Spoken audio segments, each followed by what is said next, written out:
A lo largo de las Escrituras encontramos nombres sobresalientes y personajes dignos de honra y reconocimiento. Algunos fueron líderes de ejércitos, otros guerreros esforzados en batallas.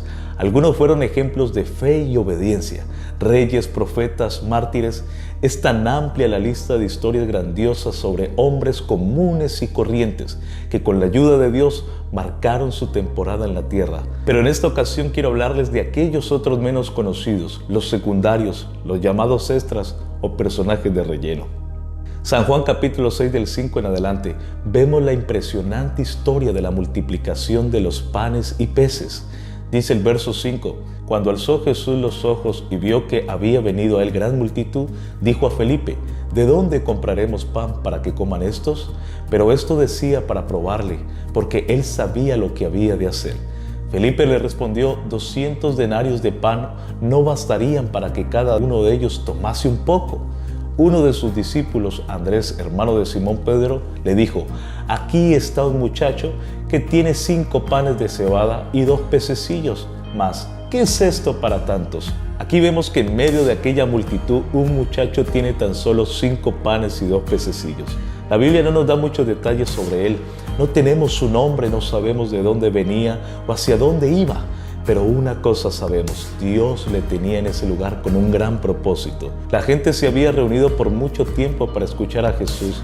Conforme pasaban las horas, el hambre aumentaba y aquel muchacho estaba ahí tal vez sin saber lo que Dios haría a través de su canasta con tan solo 5 panes y 2 pececillos. Sin duda lo que él tenía era nada para aquel gentío.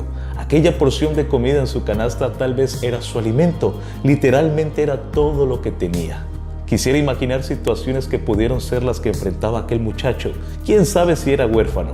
¿Quién sabe si tenía a su madre enferma y salió a buscar comida para ella y sus hermanos? ¿Quién sabe si lo que lo llevó en aquel lugar era con la intención de vender algo para reunir algunas monedas? No lo sabemos. Lo cierto es que aquel muchacho no trató de vender lo que tenía y sin duda alguna hubiera encontrado compradores entre una multitud hambrienta. Tampoco trató de esconder lo que tenía, sino que se acercó al discípulo Andrés pidiendo que lo llevara con Jesús. Y aún escuchando el rechazo de Andrés al decirle a Jesús, ¿mas qué es esto para tantos? Este muchacho sabía que lo que importaba era entregarle a Jesús lo que él tenía. Al parecer él sabía que Jesús podía hacer de lo poco algo grande y extraordinario. ¿Sabes? Todos tenemos algo que puede servir para la obra de Dios. A veces nos desanimamos porque creemos no tener lo suficiente. ¿Pero qué es lo suficiente? Muchos quieren servir a Dios en la predicación, pero dicen no tener palabras o ser tímidos.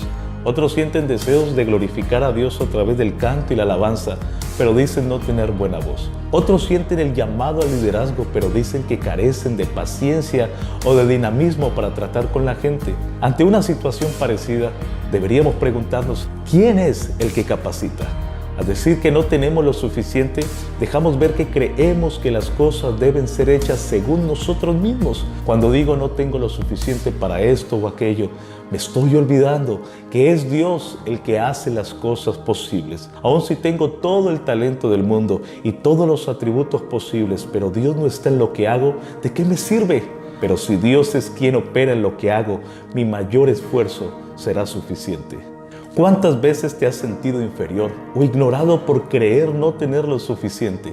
Imagina qué pudo sentir aquel muchacho. Él tenía la intención de ayudar, pero todo cuanto tenía era 5 panes y 2 pececillos. Pero este adolescente descubrió que el secreto era entregar lo que tenía en las manos de Jesús.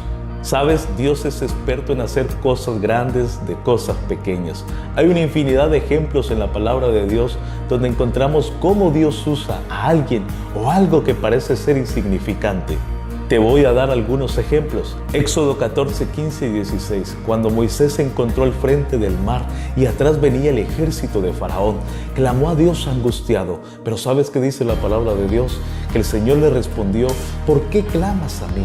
Dile al pueblo que marche, extiende tu mano y alza tu vara sobre el mar y divídelo y entre mi pueblo por en medio del mar en seco. Dios usó una sencilla vara de madera como autoridad de su poder para abrir el mar en dos. Jueces 15:15 dice la palabra de Dios, y halló Sansón una quijada de asno fresca, y extendió su mano y la tomó, y con ella mató a más de 1000 hombres. Primera de Samuel 17:40, el joven David, tomando su cayado en la mano, escogió del arroyo 5 piedras lisas y las puso en el saco del pastor, en el zurrón, y con la honda en la mano se acercó al filisteo. Y todos conocemos la historia. Dios en ese día cómo usó a este muchacho con una sencilla piedra para derribar a aquel gigante llamado Goliat.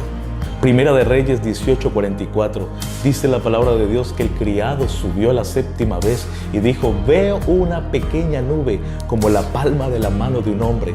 De inmediato el profeta le dijo: corre y desciende para que la lluvia no te ataje. Esa pequeña nube era la respuesta de Dios para abrir de nuevo los cielos y terminar con la sequía del pueblo de Israel.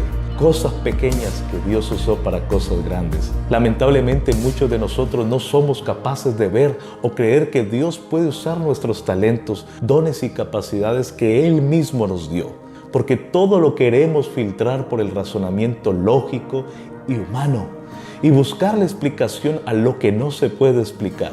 Recordemos lo que Jesús nos dijo: si tuviéramos fe tan pequeña como la de un grano de mostaza, podríamos ver lo imposible hecho realidad. Muchos jóvenes podrían estar pensando: ¿qué puede Dios hacer conmigo?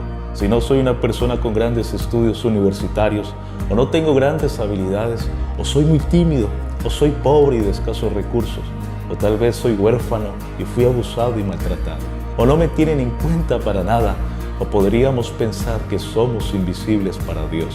Pero quiero decirte de parte de Dios que Dios llama lo que no es como si fuese. Que Dios mira tu corazón y no tu condición. Que Dios pone su mirada en los soñadores. Dios saca del anonimato a un David que estaba olvidado por su padre y lo hizo rey. Dios saca del anonimato a un José que era aborrecido por sus hermanos por ser un soñador. A un Moisés que era tartamudo y lo convirtió en un tremendo líder del pueblo de Israel. A un Gedeón que tenía baja autoestima, lo hizo tremendo victorioso. A un Eliseo que quería tener una doble porción de poder. A un pescador llamado Pedro que no se sentía digno. A un Jabes que pidió la bendición de Dios.